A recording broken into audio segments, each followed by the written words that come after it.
नमस्कार दोस्तों। तो आज हम लोग बात करेंगे लेक्चर नंबर 6 के अंतर्गत आधुनिक पश्चिम का उद्भव 14वीं से लेके 18वीं सदी के बीच। यहाँ पे यह आप जानने का प्रयास करेंगे कि अगर ये सदी नहीं होता तो शायद पुनर्जागरण का काल यहाँ पे शुरू नहीं होता, और जब पुनर्जागरण का काल शुरू नहीं होता तो प्रबोधन का काल भी शुरू नहीं होता, तो जिससे कि आधुनिकता बहुत पीछे रह जाती। लेकिन जब इस टॉपिक को आप पढ़ लेंगे तो बिल्कुल आपको स्पष्ट दिखाई देने लगेगा कि किस प्रकार से पुनर्जागरण का आधार तैयार होगा, और जो भी पीछे की चीज़ें हैं वहाँ भी आपको यहाँ पे पूरी तरीके से अप्लाई करने का मौका मिलेगा। और ख़ासकर यहाँ पे बिल्कुल अब एक ग्लोबलाइजेशन एरा आ चुका है, चूँकि अब धीरे धीरे अमेरिका की खोज हो गई, भारत के लिए व्यापारिक रास्तों की यहाँ पे खोज कर ली गई, तो अब यूरोपवासी जो रुकने वाले नहीं थे। और यही कारण है कि एक बहुत छोटा यूरोप होने के बावजूद भी, जो बहुत अधिक संसाधनों के दृष्टिकोण से रिच नहीं है, लेकिन इतने बड़ा एशिया उनसे आगे नहीं जा सका, बल्कि वे एशिया को छोड़ के कहीं दूर आगे यहाँ पे निकल गए, जिसको आज के समय में डेवलपमेंट यहाँ पे बोला जाता है। तो कैसे हुआ, इस प्रक्रिया को आप लोग समझेंगे। अगर आप लोग हिस्ट्री ऑप्शनल की तैयारी करना अगर चाह रहे हैं, करना शुरू कर दिए हैं, तो आप बिल्कुल सही जगह आए हैं। हिस्ट्री ऑप्शनल को देखिए, वर्तमान में जिस तरीके से प्रश्न आ रहा है उसी के अकॉर्डिंग इस सिलेबस को तैयार किया गया है। और यकीन मानिए, शुरू का भी देखिए 6 क्लास है, अभी भी हम लोग टॉपिक में इंटर नहीं कर किए हुए हैं। तो इससे आप समझ पा रहे हैं कि कितना मैं बेसिक से स्टडी करा रहा हूँ, और एक एक चीज़ें क्रिस्टल क्लियर करवा के चल रहा हूँ, ताकि आगे आपको कभी भी कोई समस्या नहीं आए। और सिर्फ वर्ल्ड हिस्ट्री को ध्यान में रख के नहीं, बल्कि आने वाले समय में जब हम लोग इंडियन हिस्ट्री का स्टडी करेंगे, साथ में वर्तमान में करंट अफेयर है, इंटरनेशनल रिलेशन है, इकोनॉमी है, पॉलिटी है, सबका आप यहाँ पे अप्लाई कर सकते हैं, बशर्ते कि आप इसको अच्छे तरीके से समझें, जानें और इसको रीड करें और प्रैक्टिस भी करते रहें। तो चलिए हम लोग बात करते हैं क्लास नंबर 6 के अंतर्गत आधुनिक पश्चिम का उद्भव। अगर आप बेसिक से देखना चाह रहे हैं तो आपको नीचे इसका डिस्क्रिप्शन बॉक्स में उसका लिंक मिल जाएगा, क्योंकि जब तक देखिए आप शुरू से नहीं देखेंगे तो बहुत सारी शब्दावलियाँ हैं उसको आप समझ नहीं पाएंगे, जान नहीं पाएंगे, जिससे कि आपका इंटरेस्ट ख़त्म होने लगेगा। तो शुरू से देखिए, एकदम लेक्चर 1 से शुरू कीजिए, कहीं से कोई समस्या नहीं आएगी। और इसमें पूरा मैप की हेल्प ली जा रही है, मैप से चीज़ें बहुत अधिक क्लियर होती है। मैप की अगर आप पढ़ाई करना चाहते हैं बेसिक से, तो इसके पैरेलल मैंने मैप की क्लास स्टार्ट कर दी है, आप शुरू से देखिए, कोई समस्या आपको नहीं आएगी। अब आइए हम लोग बात करते हैं आधुनिक पश्चिम का उद्भव। अब देखिए, इस आधुनिक पश्चिम के उद्भव के मार्ग में सबसे बड़ा जो रोड़ा था यही था सामंतवाद की प्रक्रिया, पवित्र रोमन साम्राज्य या फिर सर्वव्यापी चर्च व्यवस्था। क्योंकि मध्यकालीन विश्व के अंतर्गत आप देखेंगे ये सामंतवादी व्यवस्था पूरी तरीके से हावी हो गई थी, और जो भी एक राजा हो गया, ड्यूक हो गया, ड्यूक के साथ साथ पूरी तरीके से बैरन हो गया, नाइट हो गया, माने एक जो मैनर जो व्यवस्था थी ये यूरोप में हावी थी। और जो भी भूमि का जो कंसेप्ट था, यहाँ पे मेन और डिमेंस का जो कंसेप्ट था, किस प्रकार से आप लोगों ने देखा हुआ था कि बिल्कुल ही यहाँ पे लगभग कृषक दास की स्थिति में थे, बिल्कुल उनके पास कुछ अधिकार नहीं होते थे, और ये बिल्कुल ही इस सामंतवादी व्यवस्था में डिपेंडेंट होते थे। अर्थात जो भी बीच में बैरन वगैरह होते थे और नाइट वगैरह होते थे, सब उन पे डिपेंडेंट होते थे। तो इस प्रक्रिया में देखिए एक बहुत बड़ा रोड़ा था ये भी। और दूसरा था पवित्र रोमन साम्राज्य, क्योंकि जब से पवित्र रोमन साम्राज्य की स्थापना हुई, आपको याद होगा सोलोमन जो कैरोलिन वंश का था, उस पवित्र रोमन साम्राज्य के बाद से अब यहाँ पे आप देखेंगे तो धर्म, अर्थात जो ईसाई धर्म है, ईसाई धर्म का जो पलड़ा है राज्य के परिप्रेक्ष्य में देखेंगे तो राज्य से हमेशा भारी हो जाता है। यही है, आपको कंपैरिजन करने की ज़रूरत है। अगर भारत के परिप्रेक्ष्य में देखेंगे तो प्राचीन भारत से जितने भी भारतीय शासक हुए, उन्होंने किसी भी धर्म को अपनाया, लेकिन धर्म को अपने में हावी होने नहीं दिया, बल्कि वे धर्म का हमेशा संरक्षणकर्ता बन के रूप में रहे। लेकिन यूरोपीय पद्धति में आप पाएंगे कि जो क्रिश्चियनिटी वहाँ की व्यवस्था थी, जो वहाँ का ठीक है जो चर्च व्यवस्था थी, पोप जो व्यवस्था थी, बिल्कुल वो राज्यों पे चढ़ के रहते थे, बड़ी समस्या हो जाती थी। और इसीलिए अब इस पवित्र रोमन साम्राज्य के अंतर्गत ये जो धार्मिक जो व्यवस्था है, बहुत हद तक इसको ठीक करना यहाँ पे ज़रूरी था। तो इसमें आप देखेंगे पवित्र रोमन साम्राज्य में कि किस प्रकार से इसके शासकों के द्वारा धीरे धीरे धीरे धीरे धर्म को डैमेज करने का प्रयास किया गया। और ये अंतिम यहाँ पे सर्वव्यापी चर्च व्यवस्था अर्थात चर्च ने जो कह दिया इसकी बात को शासक भी नहीं टाल सकता था, तो फिर लोग क्या चीज़ है। तो चर्च व्यवस्था में हम लोगों ने देखा था कि राज्य के अधीन जहाँ जहाँ छोटे छोटे पूरे यूरोप में जो चर्च मौजूद थे, इसका एक ही केंद्र बिंदु था रोम। रोम में पोप होता था और ये सारे जो चर्च व्यवस्था था जिसमें एक एक पादरी होते थे, सब प्रीस्ट होते थे, वे रोम के पोप के अनुसार कार्य करते थे। और जो भी ये टाइथ वगैरह ये लोग कर लगाते थे, पहले अपनी चर्च आवश्यकताओं को पूरा करते, उसके बाद से बचा हुआ जो अंश होता था इस पोप के पास भेज देते। तो ऐसे में आप क्या देख रहे हैं कि चर्च व्यवस्था के अंतर्गत बहुत सारी भूमि मौजूद थी।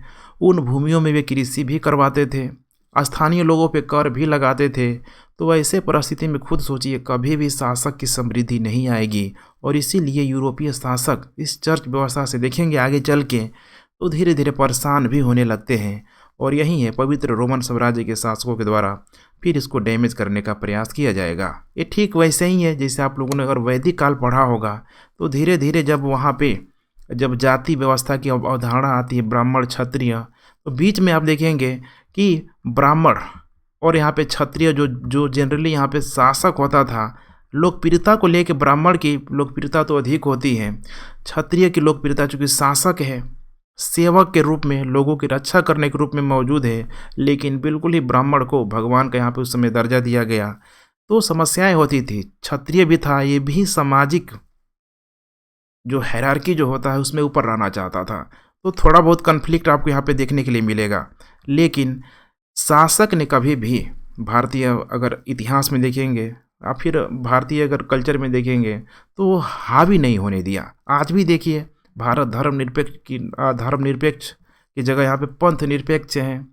जो भी मंत्री है, नेता है, यहाँ की हमारा खुद ठीक है देश का जो भी पीएम है, अलग अलग धर्मों को सम्मान यहाँ पे करते हुए नजर आएंगे। तो बिल्कुल इस चीज़ को आपको समझना है। अब आइए हम लोग बात करते हैं नेक्स्ट यहाँ पे आर्थिक आधार। अब इसको समझना है आपको, चूँकि अब हम लोगों को लाना है 14वीं से 18वीं सदी के बीच। और इकोनॉमिक्स पढ़ते समय जब मैंने आप लोगों को सिलेबस कंप्लीट कराया था तो मैंने आपको बताया था कि आपको परिवर्तन का क्रम न ध्यान रख के आपको घटनाक्रम को ध्यान में न रख के आपको परिवर्तन का आधार बनाना पड़ेगा। और उस परिवर्तन का सबसे इम्पोर्टेंट जो फैक्टर होता है, जो आधार होता है, वो होता है यहाँ पे आर्थिक आधार। क्योंकि इस आर्थिक आधार को अगर आप समझ जाते हैं, ऐसा अभी तक देखिए मानव इतिहास में किसी भी देश में ले लीजिए, सबसे जो इम्पोर्टेंट फैक्टर रहा आर्थिक आधार। जिसने आर्थिक आधार को अपने अंडर कंट्रोल कर लिया, वो चाहे तो समाज में ठीक है तहस नहस, ठीक है जाति व्यवस्था, बहुत सारी जो भी है यहाँ पे किसी तरह की व्यवस्था वो यहाँ पे ला सकता है। तो यही है आर्थिक जो आधार होता है। देखिए जब भी किसी के पास आएगा वर्गीय समीकरण में बदलाव होगा, और जब वर्गीय समीकरण में बदलाव होगा, अमीर गरीब, गरीब अमीर, मध्यम वर्ग ऐसे लोग होंगे, तो एक नवीन विचारधारा का उद्भव हो जाएगा। और ये जो रंबीज विचारधारा का उद्भव होगा, धीरे धीरे अब इनका समाज बनने लगेगा। अब समाज जो पहले जैसे नहीं रह जाएगा, उसमें कुछ न कुछ परिवर्तन आएगा। और यही परिवर्तन राजनीतिक परिवर्तन का कारण बनता है। और ये प्रक्रिया घूमते रहेगी, राजनीतिक परिवर्तन, आर्थिक परिवर्तन, वर्गीय समीकरण में बदलाव। तो इसको आप हमेशा ध्यान रखिएगा, क्योंकि मेरा जो पढ़ाने का जो क्रम है, इस घटनाक्रम को ध्यान में रखते हुए, मैंने घटनाक्रम को न ध्यान में रखते हुए अगर परिवर्तन के आधार को आप ध्यान में रखेंगे तो आप इसमें कहीं भी किसी भी टॉपिक में आप मात नहीं खाएंगे। आज वर्तमान जो भी सिनारियो है, जो भी वर्तमान जो क्रोनोलॉजी है, आप देख लीजिए, जिसके पास ठीक है चाहे कोई कितना भी गरीब हो, चाहे कितना भी जाति व्यवस्था क्यों ना लगा हो, कोई भी धर्म को मानता हो, अगर उसके पास इकोनॉमिक फैक्टर अगर उसके पास आ जाता है तो सोचिए ठीक है कर लो दुनिया मुट्ठी में। तो ये पहले से चलता आया है और आज भी चल रहा है। तो आइए हम लोग बात करते हैं यहाँ पे। अब इसके पीछे सबसे इम्पोर्टेंट फैक्टर था व्यावसायिक क्रांति। अब जैसे ही देखेंगे व्यावसायिक क्रांति आया, व्यावसायिक क्रांति आने का मतलब यहाँ पे रुपया पैसा आना, एक मुद्रा प्रणाली का विकास होना। और इस मुद्रा प्रणाली के विकास से धीरे धीरे धीरे धीरे अब जो परिवर्तन आया, उसमें सबसे पहला परिवर्तन था कुस्तुनतुनिया का पतन, ध्यान रखिएगा, कुस्तुनतुनिया का पतन। दूसरा है धर्म युद्ध, जिसको क्रूसेड की संज्ञा दी गई। और तीसरा है यहाँ पे कृषि के क्षेत्र में नवीन तकनीक का प्रयोग। ठीक है, तो देखते हैं यहाँ पे अब क्या है। तो सबसे पहले आइए हम लोग बात करते हैं कुस्तुनतुनिया के पतन में। अब इस कुस्तुनतुनिया को समझने के लिए, जानने के लिए आपको बिल्कुल मैं शुरू से एक बार बताता हूँ। देखिए, एक समय हुआ करता था जब रोमन साम्राज्य तीन महाद्वीपों पे फैला हुआ था, एशिया, अफ्रीका और यूरोप में। लेकिन चौथी शताब्दी के उत्तरार्ध तक आते आते रोमन साम्राज्य का विभाजन हो गया है। एक हो गया वेस्टर्न रोमन एम्पायर और दूसरा हो गया है यहाँ पे ईस्टर्न रोमन एम्पायर। अब यही जो ईस्टर्न रोमन एम्पायर होता है, इसको बाइजेंटाइन एम्पायर के नाम से भी जाना गया। और इसकी जो राजधानी हुई कुस्तुनतुनिया, वर्तमान में इस्तांबुल का क्षेत्र है। इसका क्षेत्र है तो इस्तांबुल का क्षेत्र है। अब यही जो कुस्तुनतुनिया जो है अब बचा नहीं रहता है, चूँकि 6ठी-7वीं शताब्दी में मुस्लिम धर्म का आगमन हो जाएगा और मुस्लिमों के द्वारा यहाँ पे अब बार बार देखेंगे, ठीक है, अटैक होने लगेगा और उन खलीफाओं के नेतृत्व में इतना बड़ा साम्राज्य स्थापित हो जाता है कि यहाँ ये जो क्षेत्र है, तुर्की जो वासी है, इनका भी धीरे धीरे धर्मांतरण हो जाता है। और करते इस कुस्तुनतुनिया का, ठीक है, पतन हो जाता है, अर्थात इस पे अब मुस्लिमों के द्वारा, ठीक है, पूरी तरीके से अपने अंडर कंट्रोल में कर लिया जाता है। तो यहाँ पे आप देख पा रहे हैं, ठीक है, ये है व्यापारिक मार्ग, समझने की कोशिश कीजिए। ठीक है, अब ये जो व्यापारिक मार्ग है कोई अलग से यहाँ पे नहीं है। देखिए आपको ये वही व्यापारिक मार्ग है जो एंशिएंट एरा से अभी भी ये क्या हो रहा है, चल रहा है। अब कुस्तुनतुनिया का पतन होने का मतलब है यहाँ पे कि इसके जगह कौन आ गया, तो ऑटोमन साम्राज्य का यहाँ पे क्या हो गया, आगमन हो गया। ध्यान से देखते चलिए, ऑटोमन साम्राज्य का आगमन हो गया। अब इस ऑटोमन साम्राज्य का जो आगमन था, इसका मतलब कि पूरी तरीके से मुस्लिम साम्राज्य का यहाँ पे उदय हो गया। आसपास क्रिश्चियनिटी लोग मौजूद थे, यहूदीवासी भी मौजूद थे, लेकिन क्योंकि शासक यहाँ पे कौन हो गया, मुस्लिम हो गया, तो इन सबको कंट्रोल करता था और यही चलने लगा। अब जैसे ही इन पूर्वी क्षेत्रों पे इनका जब अधिकार हो गया पूरी तरीके से, तब खुद सोचिए यूरोपवासी इधर बेचारे परेशान हो गए कि करे क्या। अभी तक तो इनका भारत से व्यापार होता था, क्योंकि यूरोप में देखिए कुछ ही ऐसे देश थे जो अपनी प्राथमिक ज़रूरतों को खुद वहाँ पे उपजा के लोग जिंदा रह पाएंगे। साइंस भले ही आज यूरोप में इतना आगे क्यों ना हो, लेकिन कृषि जनित जो वस्तुएं हैं वहाँ पे अगर फ्रांस, जर्मनी को, ऐसे कुछ बड़े बड़े जो देश हैं, अगर उनको छोड़ दें तो बहुत अधिक वहाँ पे कृषि पदार्थ नहीं होता है, बहुत अधिक मसाला वहाँ पे नहीं होता है।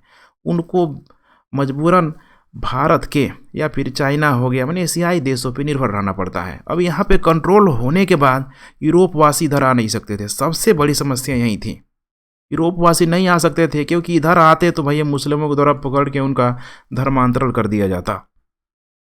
पहला बात तो ये है।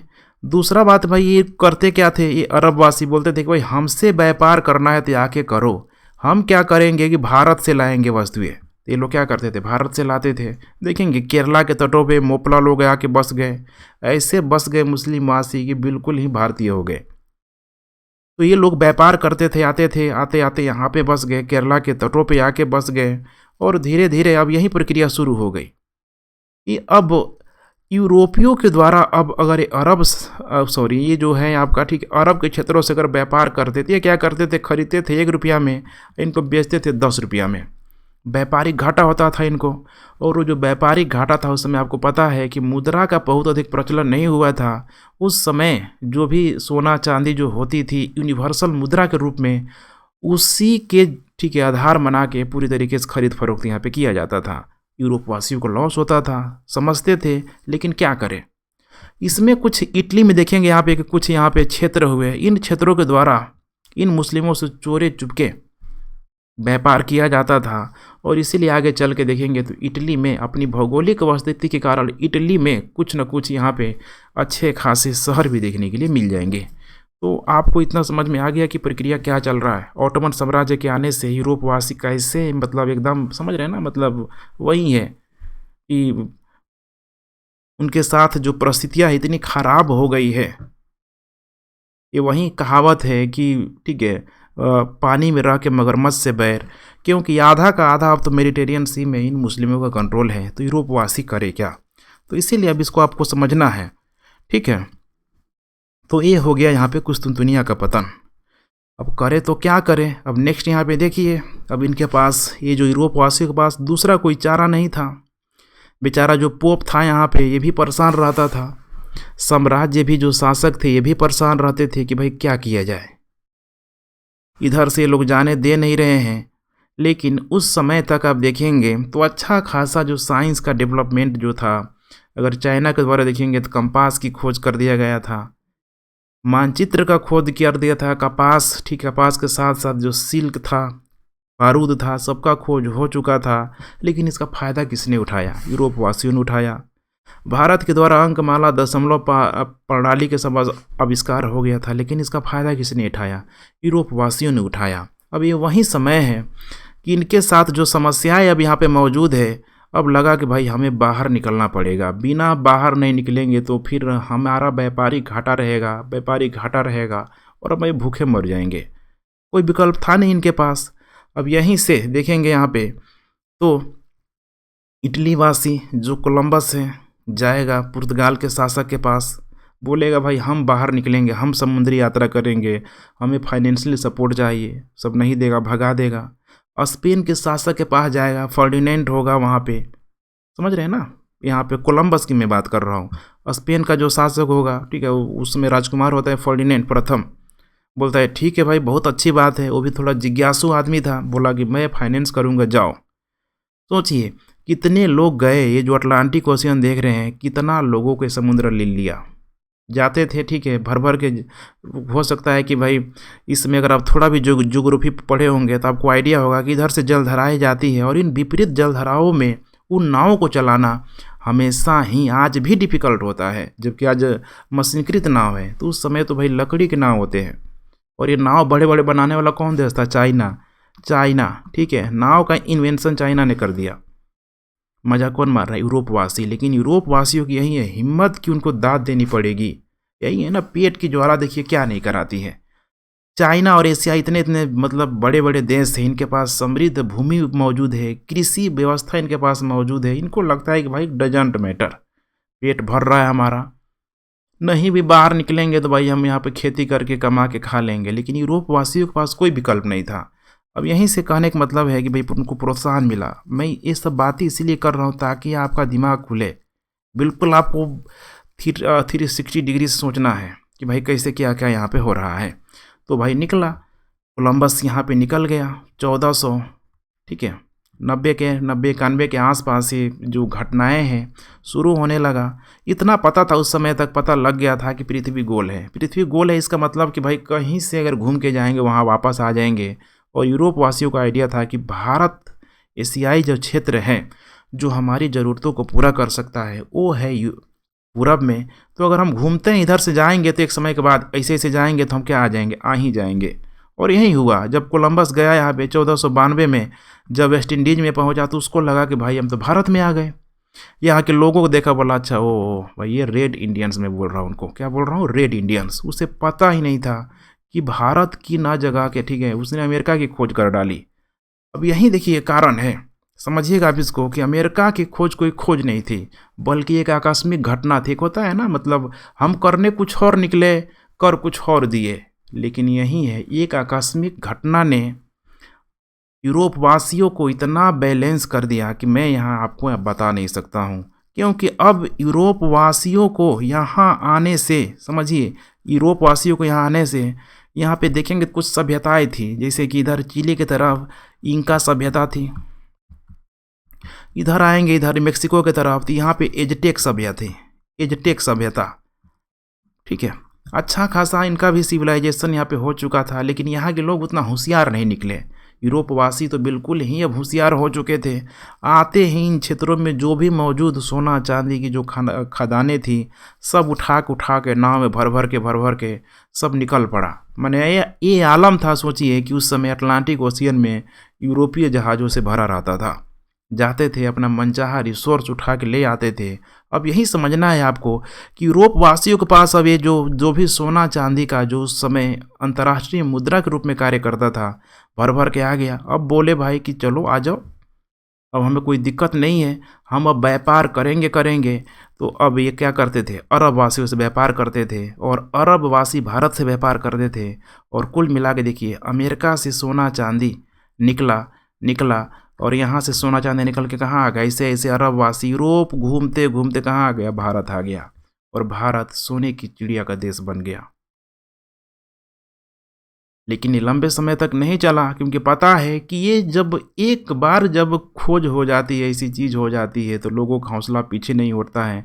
अब वो दिन आ गया, 1497-98 का दिन आ गया कि जब एक पुर्तगाली नाविक वास्को डिगामा, ठीक है, भारत के लिए व्यापारिक मार्गों की खोज कर दिया। अब देखेंगे पुर्तगाली जो नाविक हैं, यूरोपीय जो नाविक हैं, ये जो केप ऑफ गुड है यहाँ पे आपको दिखाई दे रहा है, यहाँ पे अफ्रीका में, यहाँ तक लोग आके लौट गए, केप ऑफ गुड होप बोलते हैं। लेकिन वास्को डिगामा था, उसका किस्मत अच्छा था, यहाँ से भाई वो निकल गया, यहाँ से ऐसे आके निकल गया। यहाँ पे देख रहे हैं ना, मेडागास्कर हो गए। यहीं आप जियोग्राफी पढ़ेंगे तो मानसूनी हवाओं को आप लोगों ने पढ़ा होगा कि किस तरीके से कोरियोलिस फोर्स के इफेक्ट में आके मानसूनी पवनें ऐसे घूम जाती है और भारत में मानसूनी वर्षा कराती है। तो उस समय इन्हीं हवाओं के जरिए वो भारत में यहाँ पे आ गया। और भारत में जब आ गया तो देखा क्या, ऑलरेडी यहाँ पे मुस्लिम लोग मौजूद है, मुस्लिम लोग इसका विरोध कर रहे हैं, मुस्लिम लोग इसका विरोध कर रहे हैं।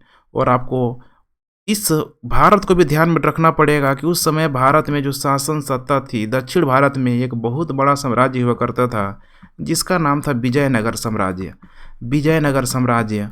और मुस्लिम साम्राज्य भी था, एक नाम था बहमनी साम्राज्य। क्या नाम था? बहमनी साम्राज्य। उत्तर में अगर आप देखेंगे तो इधर दिल्ली सल्तनत का अंतिम जो वंश होता है, लोधी वंश मौजूद रहता है, तो जो बहुत ही कमज़ोर हो चुका है, अब टूटने की स्थिति में यहाँ पे बिल्कुल आ चुका है। तो यही अब घटनाक्रम है और चल रहा है।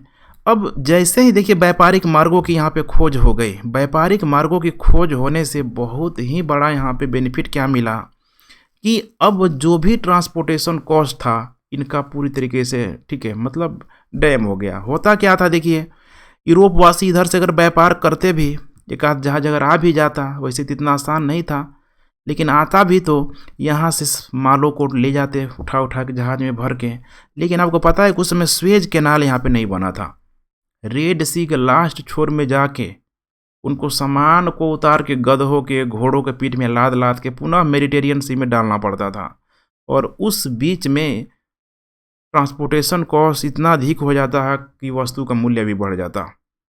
यही कारण है कि देखिए जब वास्को डिगामा ने भारत का खोज लिया तो इस रास्ते से कंपेरिजन टू ये केप ऑफ गुड से इसे घूम के जाने से इसकी दूरी जो है आपका शॉर्टर वे 3 गुना अधिक है। फिर भी जब वो यहाँ से माल को लेके जाने लगा तो उसको काफ़ी सस्ता लगा कि भाई ये तो कंपेरिजन बहुत सस्ता है। और यही प्रक्रिया चल पड़ी, इधर कोलंबस की खोज और इधर वास्को डिगामा की खोज ने बिल्कुल ही यूरोपियों को एक चरम लेवल पे पहुंचा दिया। अब उनको इतना डर भय नहीं था कि भाई अब हम देख लेंगे, मैनेज कर लेंगे। तो सोचिए, जो पहले आएगा पहले पाएगा, जो पहले जगेगा वो सबसे पहले आगे जाएगा।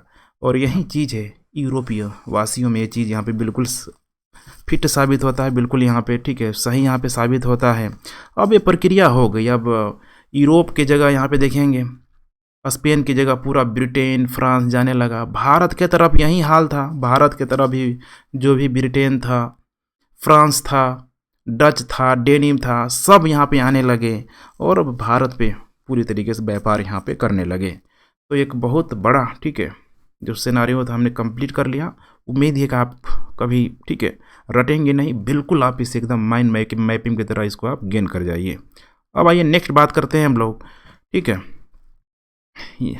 धर्म युद्ध तथा व्यापारिक मार्ग को लेके। तो देख पा रहे हैं यही धर्म युद्ध हुआ था। टाइम पीरियड देखिए 1095-96 से लेके 1204 तक, लगभग 100 सालों से लंबे समय तक जो धर्म युद्ध हुआ था 12वीं सदी के आसपास। ये जो धर्म युद्ध था व्यापारिक मार्ग का यहाँ पे विकास कर दिया था। कैसे? तो देखिए यूरोपीय वासी जो भी यहाँ पे सामंत लोग थे, सब आया सब। आपको पता है धर्म युद्ध को लेकर मैंने समझा दिया है कि जेरूशलेम और सीरिया को लेके जो धर्म युद्ध की स्थिति यहाँ पे पैदा हो गई वो बहुत बड़ा, मैंने कह रहे हैं ना, मैंने कि धर्म युद्ध, देखिए युद्ध, समझ रहे हैं ना, युद्ध हमेशा ही दुखदाई होता है, लेकिन पूरे विश्व में 2 ऐसे युद्ध हुए कि इतनी लोगों की हत्याओं होने के बाद भी आपको एक अच्छा इफेक्ट मिलेगा। उसी में से एक धर्म युद्ध है। अमेरिका के परिप्रेक्ष्य में देखेंगे तो अमेरिका गृह युद्ध, वो भी एक बहुत बड़ा युद्ध था, लेकिन उसका भी परिणाम बड़ा अच्छा होगा। अशोक के संदर्भ में अगर बात करेंगे तो उतने सारे लोगों की कलिंग युद्ध के बाद खून की नदियाँ बह गई, लेकिन उसका भी परिणाम क्या हुआ, बहुत अच्छा हुआ। देखिए कभी कभी जो युद्ध होता है आँख खोलने का भी काम करता है। तो इस धर्म युद्ध को समझिए। अब इस धर्म युद्ध में देखिए जेरूशलेम है, ये है यहाँ पे मुस्लिम एम्पायर यहाँ पे पूरी तरीके से क्या है, मौजूद है। अच्छा खासा बहुत बड़ी मात्रा में लोग आ चुके हैं। तो अब यूरोपवासी कहाँ आ रहे हैं, इधर पश्चिम एशिया में आ रहे हैं। और उस समय तक आप देखेंगे तो भारतीय साहित्यों को, समझ रहे हैं, ट्रांसलेट करना, ये सब करना अच्छा खासा अरब वासियों ने कर लिया था। इसीलिए देखेंगे कि भारतीय जो ज्ञान था यूरोपियों के द्वारा बिल्कुल ही अरब वासियों के थ्रू मिला। अरब वासियों ने उसका ट्रांसलेट कर लिया और यूरोप वासियों तक चला गया। तो ये बहुत बड़ा, समझ रहे हैं ना, विचारों में जो आदान प्रदान होता है इतना इम्पोर्टेंट फैक्टर है कि मैं आपको बता सकता हूँ। तो धर्म युद्ध के मध्य उत्तर पश्चिम यूरोप तथा मध्य एशिया, मध्य जो यूरोप के जो क्षेत्र था, यहाँ पे जो भी ईसाई सैनिक एशिया में जेरूशलेम तथा सीरिया की ओर गए, इस कारण उनकी जो बुद्धि थी पश्चिमी यूरोप से पश्चिमी एशिया तक नए व्यापार मार्ग का विकास हो गया। रास्ता देख लिया लोगों ने कि भाई हम ऐसे भी आ सकते हैं, जा सकते हैं, और धीरे धीरे ये भी एक व्यापार को प्रोत्साहन मिला, अर्थात व्यापारिक मार्ग का डेवलपमेंट हुआ। तो ये था लगभग ये 11वीं 12वीं शताब्दी के आसपास की बात है। नेक्स्ट है यहाँ पे तकनीक परिवर्तन के परिणाम स्वरूप कृषि अधिशेष का विकास। अब देखिए तकनीक, समझ रहे हैं ना, भारत के परिप्रेक्ष्य में थोड़ा समझने की कोशिश कीजिए कि जब उत्तर वैदिक काल चल रहा था भारत में, तो उस समय लोहे वगैरह की खोज नहीं हुई थी, तो प्रोडक्शन भी बहुत अधिक कम होता था।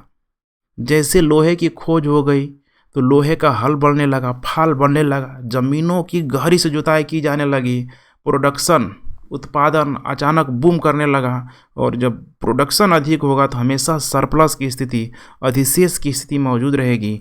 और जब भी अधिशेष की स्थिति मौजूद रहेगी, आप खुद सोचिए, आप अदर कार्यों को क्या करेंगे, काम करेंगे। अगर आपके पास अभी आप कृषि कर रहे हैं, अगर अच्छा खासा आपके पास, अगर ठीक है गेहूँ हो गया, धान हो गया, गन्ना हो गया, अगर आपको बेनिफिट हो रहा है तो आप कोशिश करेंगे कि भाई इसको मैं कहीं और जगह लगाऊं।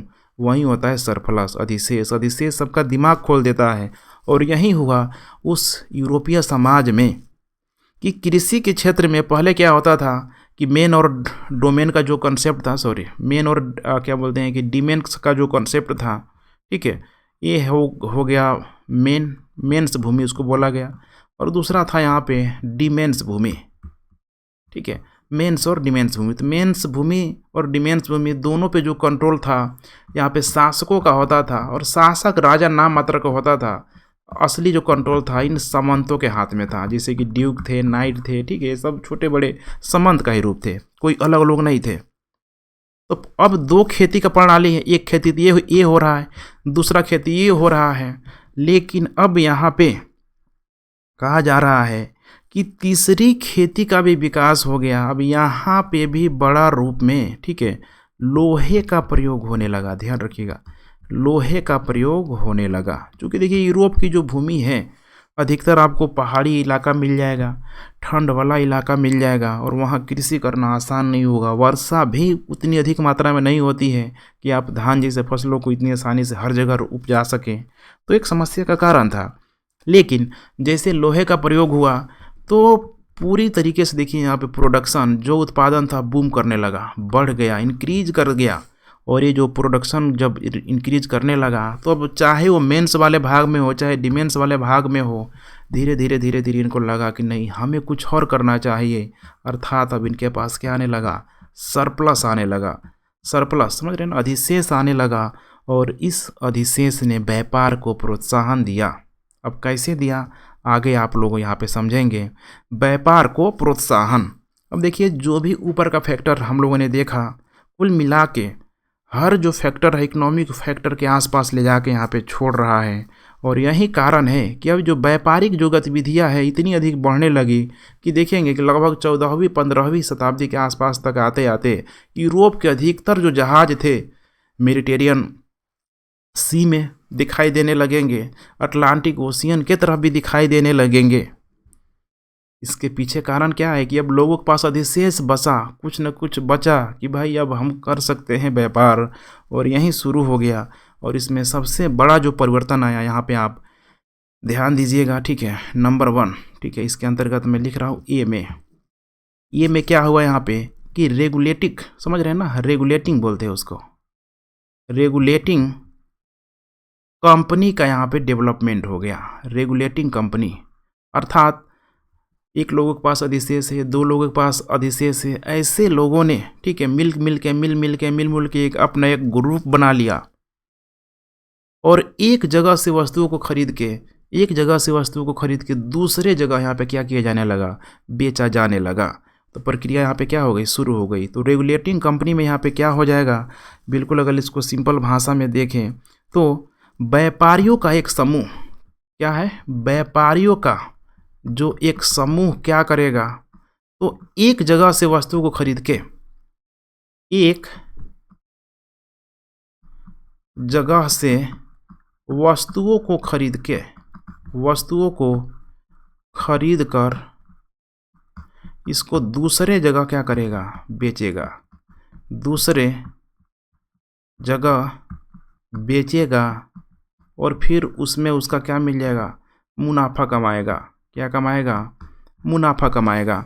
अब यही प्रक्रिया चल रही थी, लेकिन इतना मज़ा नहीं आ रहा था कि भाई और पैसा चाहिए। तो दूसरा जो क्रांतिकारी अवधारणा आती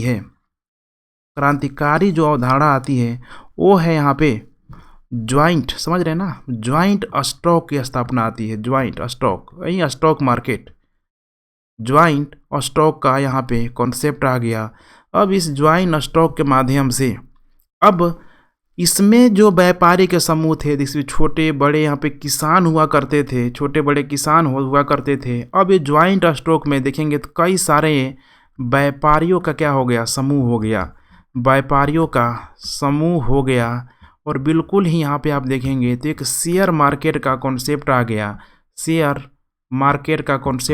जब इस शेयर मार्केट का कॉन्सेप्ट आ गया तो बड़े बड़े व्यापारियों ने इस पर पैसा लगाना शुरू कर दिया। अब इसमें देखिए क्या हो रहा है कि अब ये जिस क्षेत्र में ये जो व्यापार को प्रोत्साहन दिया जा रहा है वहाँ का कोई शासक होता था, तो अगर इनको सपोर्ट करेगा तो उसको टैक्स मिलेगा, कर मिलेगा, क्योंकि उसको भी भाई इच्छा है कि ये चर्च व्यवस्था को किनारे करके हम सबसे ऊपर आए। और अब उसको मौका मिल रहा है, एक अलग इनकम का मौका मिल रहा है। अब शुरू हो गया कहानी, देखिए शेयर मार्केट का जब कहानी शुरू हो गया तो अब यहीं से बहुत सारे यूरोपीय देशों के द्वारा, यूरोपीय राजतंत्र के द्वारा, जो अधिकतर उस समय राजतंत्रात्मक जो देश थे उनके द्वारा एक चार्टर दिया गया। क्या दिया गया, शासकों के द्वारा। देखिए यहाँ पे ध्यान रखिएगा, शासकों के द्वारा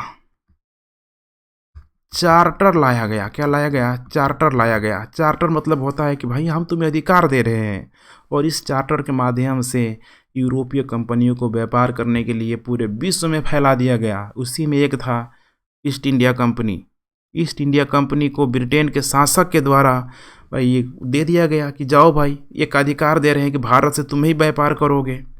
तो वो एक निजी कंपनी थी। उसी तरीके से, ठीक है, पुर्तगाली कंपनी थी जो सरकारी कंपनी थी, फ्रांसीसी कंपनी थी जो सरकारी कंपनी थी। और आपको पता है प्राइवेट कंपनी और सरकारी कंपनी में अगर दोनों में देखेंगे तो मैनेजमेंट जो होता है हमेशा ही सरकारी कंपनी में, ठीक है, बेकार होता है। निजीकरण कंपनी में यहाँ पे अच्छा होता है। अब हो सकता है कोई सरकारी कंपनी में अच्छा हो, लेकिन जनरली यही कॉन्सेप्ट है, पहले से चला आ रहा है। और भारत में आके सब में मार हो गया। फ्रांसीसी अंग्रेजों से लड़ गया, पुर्तगालियों से लड़ गया, और हुआ क्या, उसको राजकीय संरक्षण नहीं मिला। अंग्रेजों ने सबको हराना शुरू कर दिया और भारत में अंग्रेजों का मोनोपोली हो गया। तो समझिए इस चार्टर एक्ट को, ये चार्टर एक्ट बहुत काम की चीज़ है।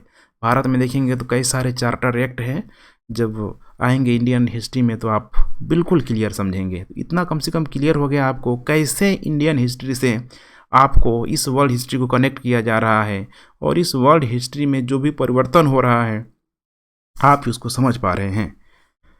दूसरा इसमें यहाँ पे कॉन्सेप्ट आता है, ध्यान रखिएगा, यह वह काल था जो यूरोप में मुद्रा एवं बैंकिंग को क्या कर रहा है, प्रोत्साहन दे रहा है। चूँकि अब शेयर मार्केट का कॉन्सेप्ट आ रहा है शेयर मार्केट में, तो इसमें अब धीरे धीरे क्या हो गया, मुद्रा और साथ साथ क्या आ गया, मुद्रा के साथ साथ बैंकिंग का भी यहाँ पे विकास होने लगा। ये बड़ा इंपॉर्टेंट फैक्टर है। अर्थात अब सोना ही सबसे इम्पोर्टेंट वस्तु रह के नहीं बन गया, बल्कि अब मुद्रा भी उसकी बराबरी करने लगा। जिसका जितना वैल्यू होता था मार्केट में उतना उसको महत्व दिया जाता था।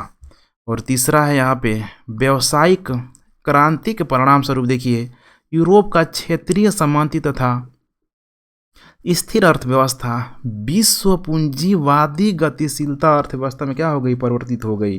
तो अभी तक जो सामंतीकरण की जो व्यवस्था थी, हमने बताया था आपको, सामंतीकरण एक बिल्कुल ही देखिए बंद अर्थव्यवस्था को इंडिकेट कर रहा है, बंद अर्थव्यवस्था को इंडिकेट कर रहा है।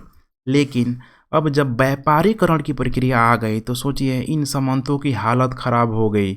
और यही है कि जब इन सामंतों की हालत ख़राब हो गई तो इनके जगह एक नया वर्ग आ रहा है जिसको मध्य वर्ग बोल रहे हैं, व्यापारिक वर्ग बोल रहे हैं, जो अपने खून पसीने मेहनत की कमाई से धीरे धीरे आगे बढ़ रहा है। और यही चीज़ हुआ यूरोप में।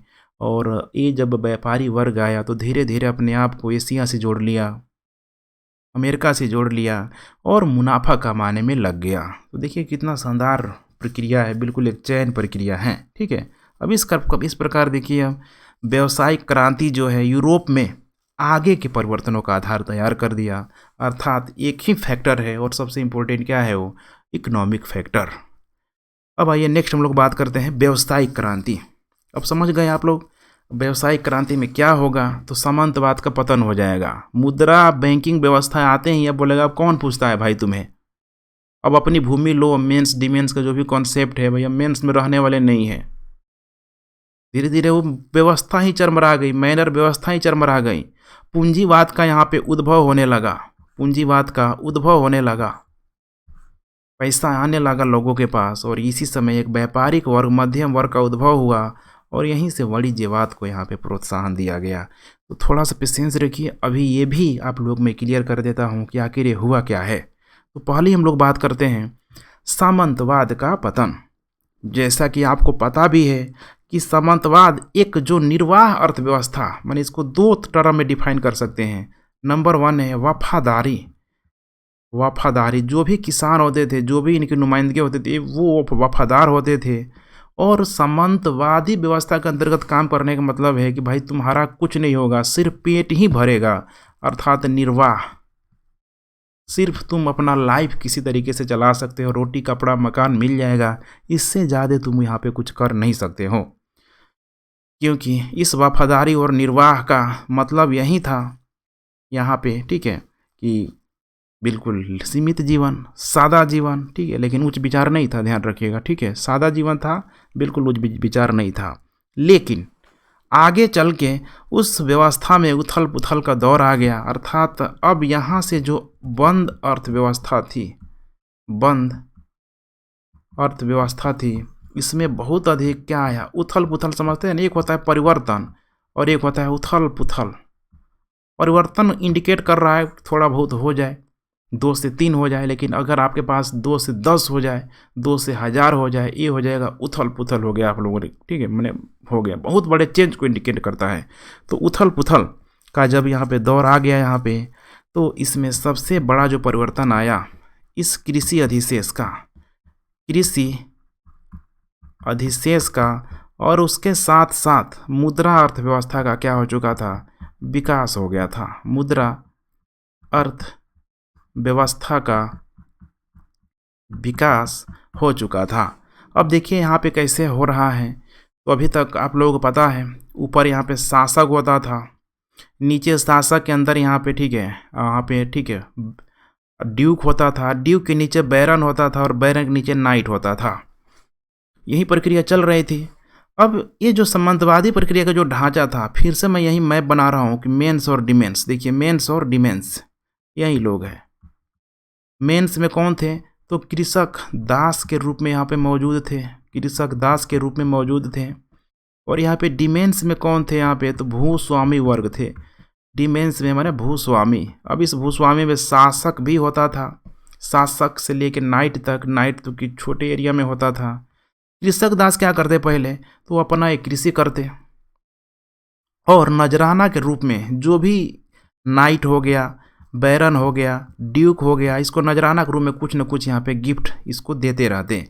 लेकिन बदले में क्या करते हैं? यहाँ पे बेगारी करते हैं। बेगारी समझते हैं ना?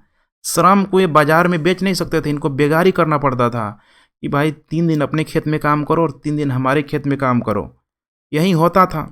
अब सोचिए जब ये प्रक्रिया थी तो इनसे जो सामंतवादी व्यवस्था के जो भी लोग थे ये बहुत अधिक खुश नहीं थे। खुश क्यों नहीं थे? अब सोचिए कि अगर आपको फ्री में कहीं बोल दिया जाए कि भाई चलो 4 घंटा हमारे यहाँ काम कर लो, 10 घंटा काम कर लो, आप जाएंगे तो कभी भी क्या अपने पोटेंशियल से काम कर पाएंगे? आपको मोटिवेशन ही नहीं रहेगा कि भाई हमको मजदूरी तो नहीं दे रहा है यार, फ्री में काम करा रहा है। हमेशा यही स्थिति पैदा होती थी और यही हाल था इन कृषक दासों का। भाई ये कृषक दास के रूप में मौजूद थे। आता था भाई यहाँ पे जो भी नीचे का सबसे जो नाइट, समझ रहे हैं ना, जो यहाँ पे सबसे होता था नाइट, नाइट के अंतर्गत बहुत सेना होती थी, सेना वना आता था, सब काम करवाने के लिए ले जाता था। अब सोचिए 1 घंटा 2 घंटा जाने में लगा देता था सब खेत में। गया गांव में होता है ना, गांव में आप लोगों ने अगर कृषि देखा होगा तो आपको पता होगा कि गांव का मजदूर आराम से रेस्ट, मैंने 6-7 घंटे भी ठीक से काम नहीं हो पाता है वहाँ पे। 8 बजे टाइम रहेगा, ब्रश करते करते दातून करते करते 9 बजे पहुँचेगा, 1 घंटे काम नहीं करेगा, ब्रेकफास्ट का टाइम हो जाएगा, नाश्ता का टाइम हो जाएगा, फिर 12 बजे हो जाएगा, फिर उसका ठीक है मतलब खाने का लंच का समय हो जाएगा, और 3-4 बजे तक आते थे फिर से उसको ठीक है नीचे स्नैक्स का टाइम हो जाएगा। तो काम गांव में हो ही नहीं पाता है। शहरों में देखिए, शहरों में वो व्यवस्था नहीं है, शहरों में वैसी व्यवस्था नहीं है क्योंकि शहरों में डायरेक्ट कैश का फ्लो बना हुआ है। अगर काम नहीं करेगा तो मालिक कैश ही नहीं देगा। गांव में नहीं है। गांव में भाई आ रहा है किसान, ठीक है, एक मजदूर से काम करवा रहा है, 10 दिन काम किया, 10 बार मांग रहा है किसान, भाई बोल रहा है भाई हमारे पास है ही नहीं, क्या दें? पैसा आएगा, धान कटाएगा, गेहूँ कटाएगा, गन्ना जब मिल में जाएगा तब तुमको पैसा देंगे। मोटिवेशन ही नहीं होता है वहाँ पे। लेकिन शहरों में मोटिवेशन है और इसके पीछे एक ही फैक्टर है, मुद्रा।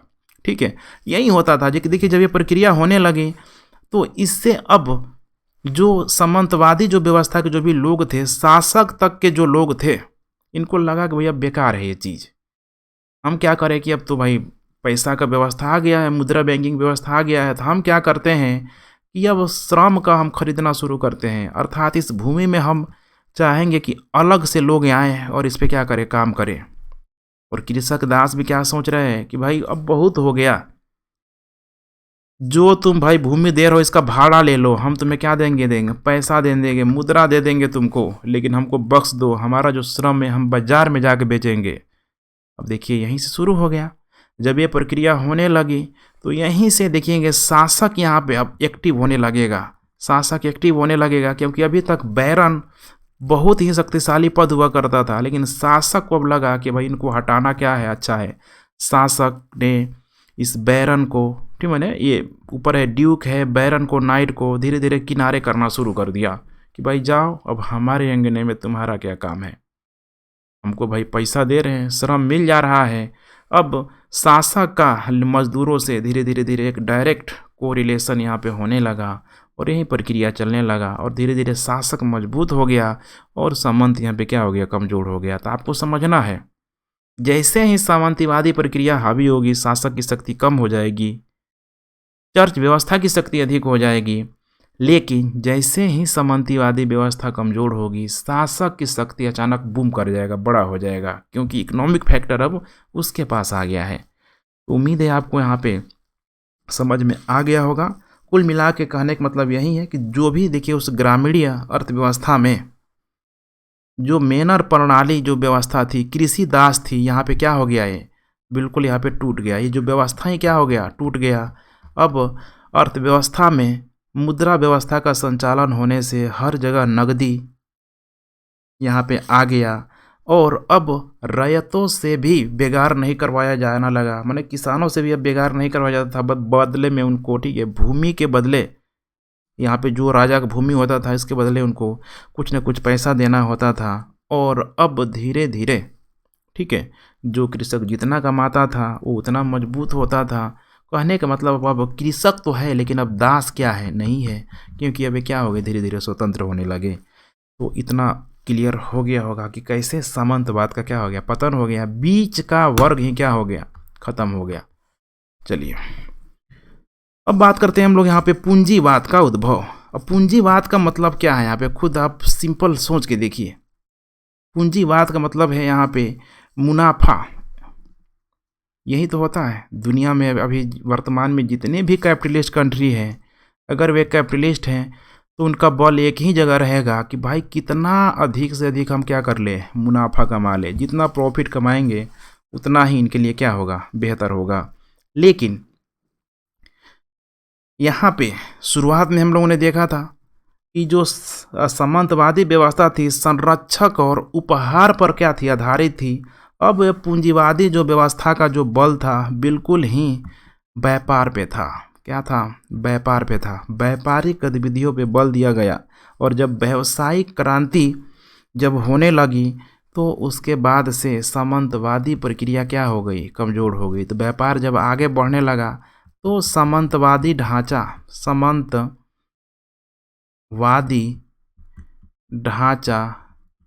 कमज़ोर होने लगा। देखिए कमज़ोर हो गया बेचारा, ठीक है। सामंतवादी ढांचा कमज़ोर होने लगा और पूंजीवाद का धीरे धीरे यहाँ पे विकास होने लगा।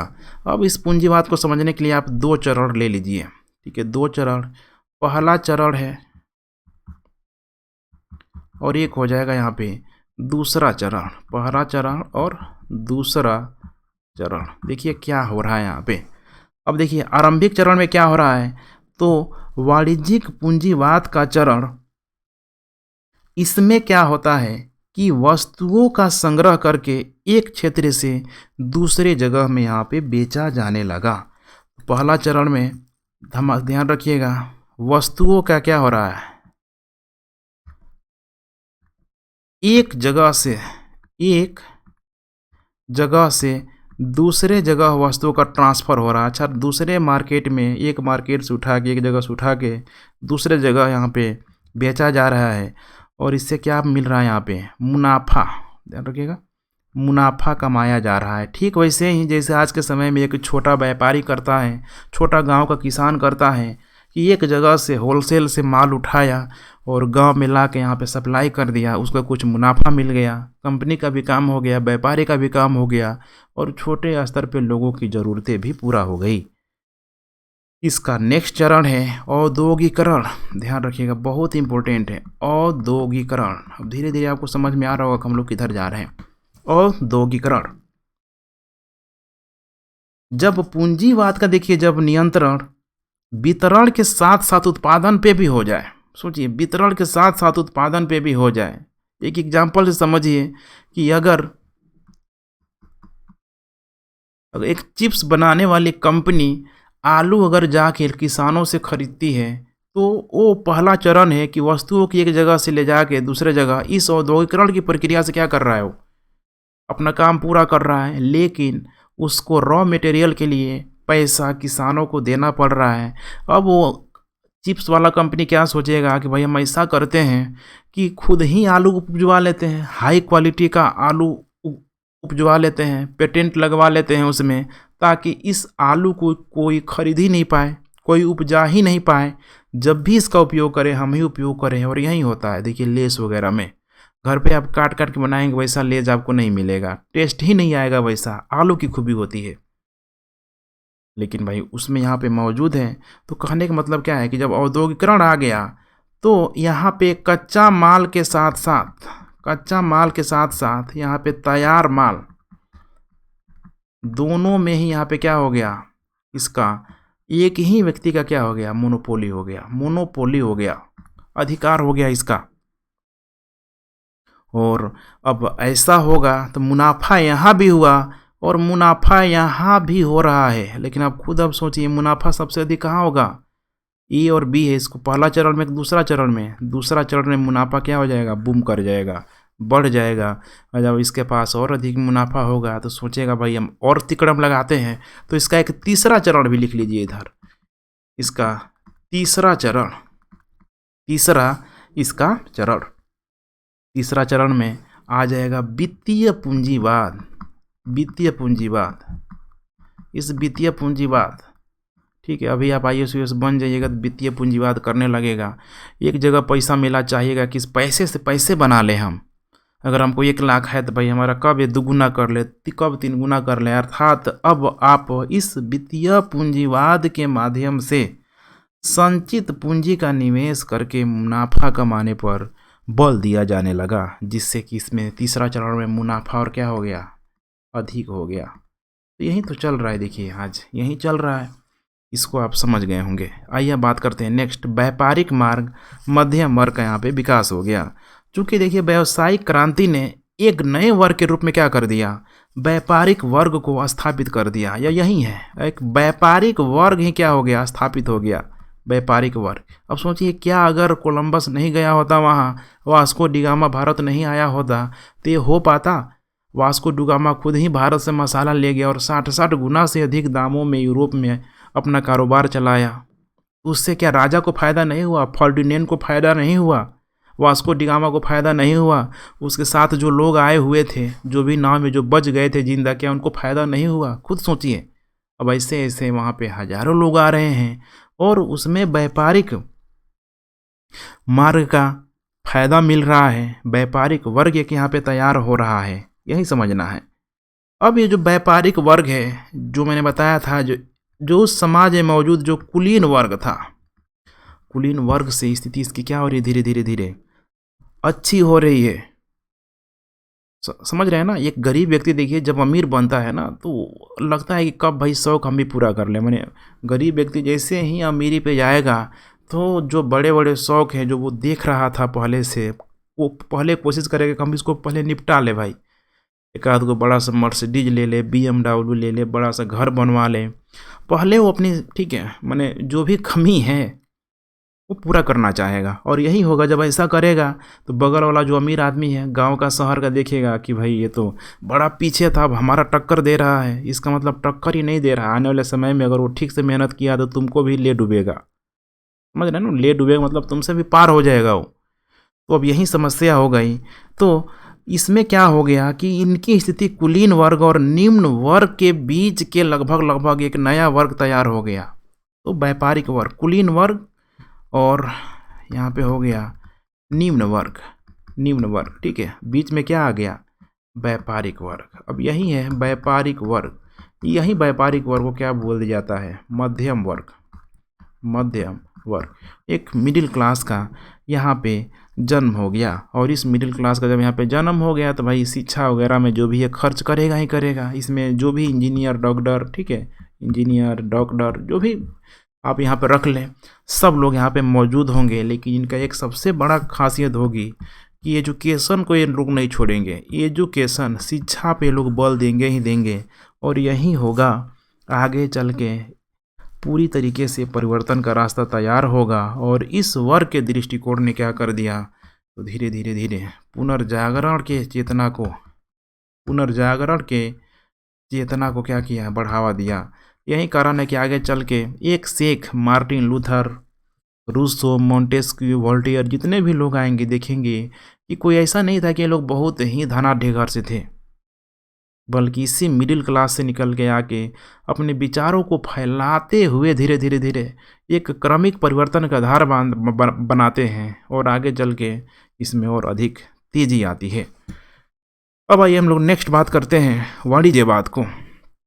ये है वाणिज्यवाद। तो वाणिज्यवाद का मतलब समझ रहे हैं ना आप लोग? वाणिज्यवाद का मतलब, तो देखिए जैसे ही मैंने पूंजीवाद का बात किया, आपको समझना है कि पूंजीवाद की मैंने जब बात किया तो एक छोटे स्तर पे वहाँ व्यापारियों को लाभ मिल रहा था। लेकिन वाणिज्यवाद बिल्कुल ही एक राजनीतिक, क्या है?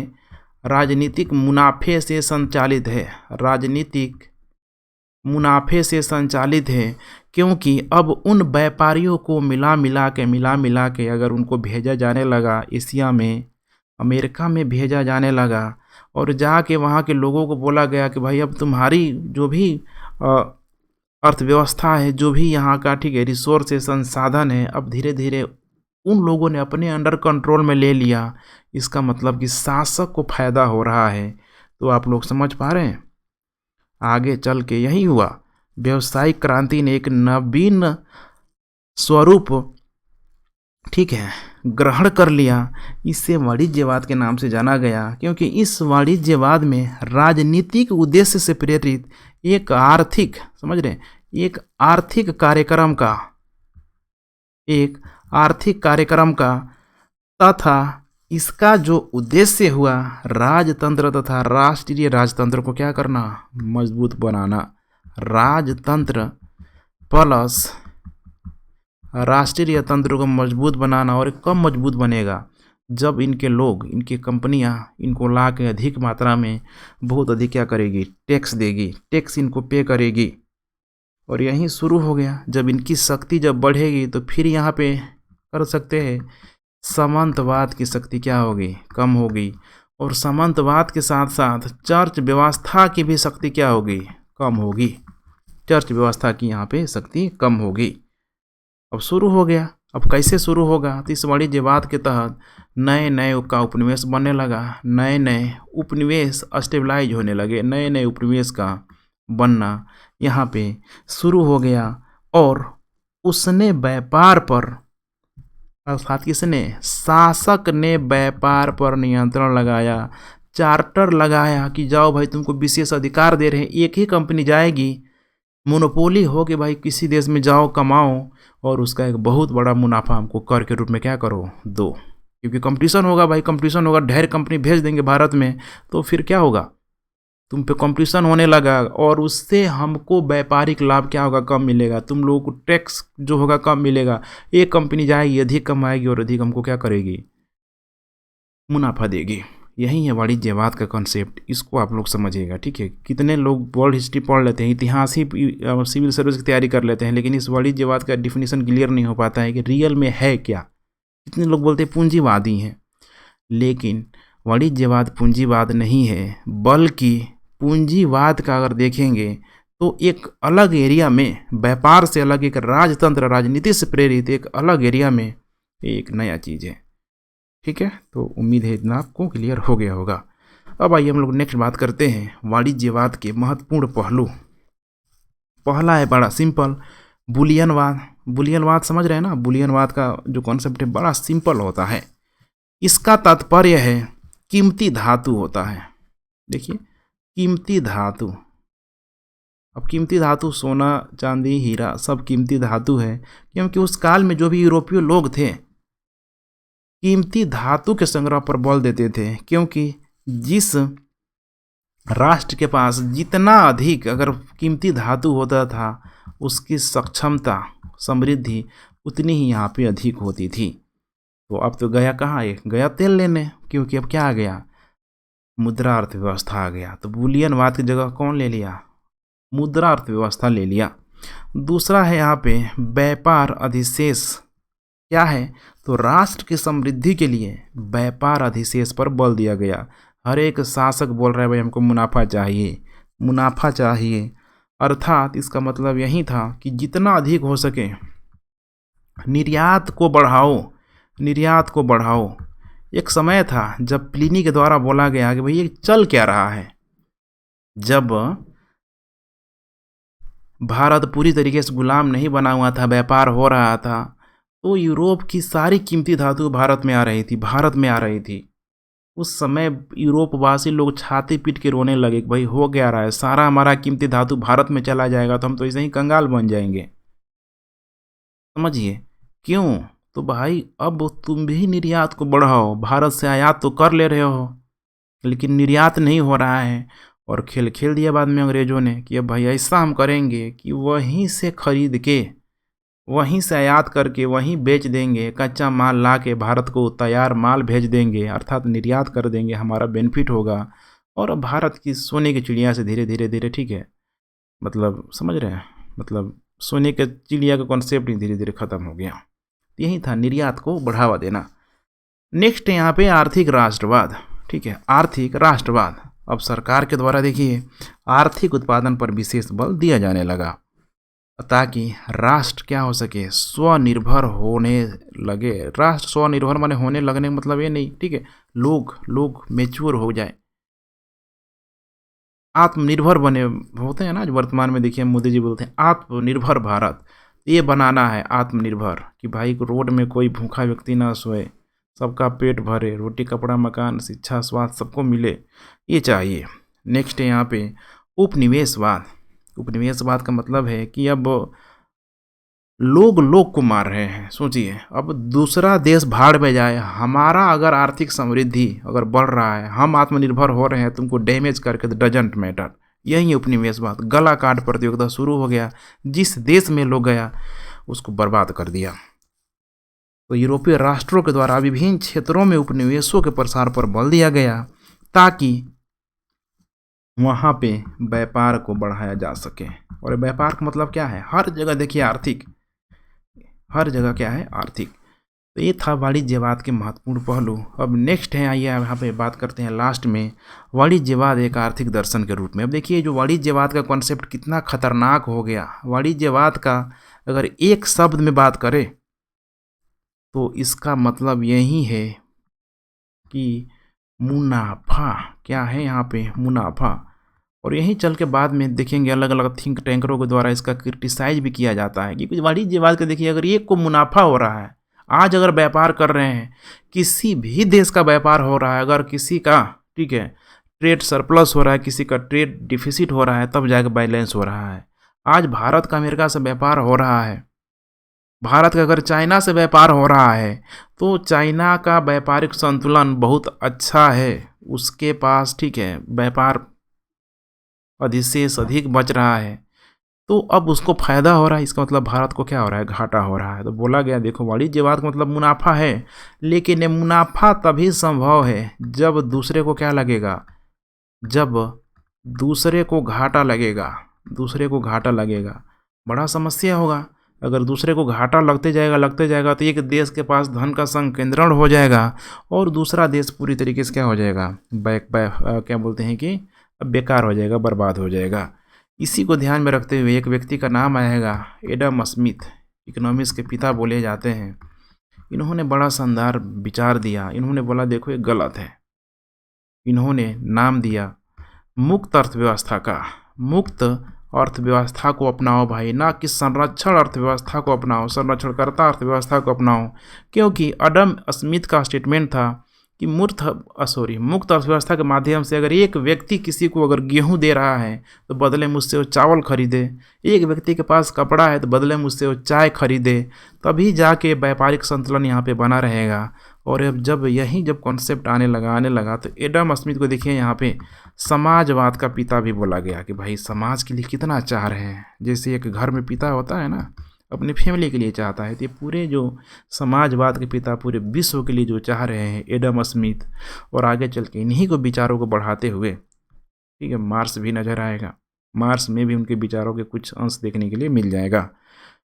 तो ठीक है फ्रेंड्स, इतना आज हम लोग कंप्लीट कर रहे हैं। अब कल से जो हमारा सिलेबस पहुंचेगा पुनर्जागरण में, पुनर्जागरण के बाद से फिर पहुंचेगा प्रबोधन काल में। तो देखेंगे अब पुनर्जागरण में जो परिवर्तन होगा, लेकिन उस परिवर्तन का दर बहुत ही धीमा होगा। तो अब मेरे साथ बने रहिए। लेक्चर पसंद आ रहा है तो देखिए आप लोग शेयर कीजिए, ठीक है, क्योंकि इस तरह का कंटेंट बनाने में काफ़ी हमें भी एफर्ट लगाना पड़ता है। और आपका मोटिवेशन, लाइक शेयर सब्सक्राइब बोलते हैं ना, कमेंट करना, यही सब हमारे लिए मोटिवेशन होता है। तो आप लोग करते रहें और पूरा सिलेबस के लिए बिल्कुल निश्चिंत रहें। मैं पूरा का पूरा हिस्ट्री ऑप्शनल कंप्लीट कराऊंगा, ठीक है, और डेली कराऊंगा। डेली वीडियो आती रहेगी, बशर्ते कि आप लोग वॉच करिए, देखिए। आप लोगों का भी सपोर्ट हमारे लिए उतना ही ज़रूरी है जितना सपोर्ट, ठीक है, हमारा आपके लिए है। तो चलिए फ्रेंड्स, थैंक्स फॉर वाचिंग। कल मिलते हैं, तब तक के लिए जय हिंद।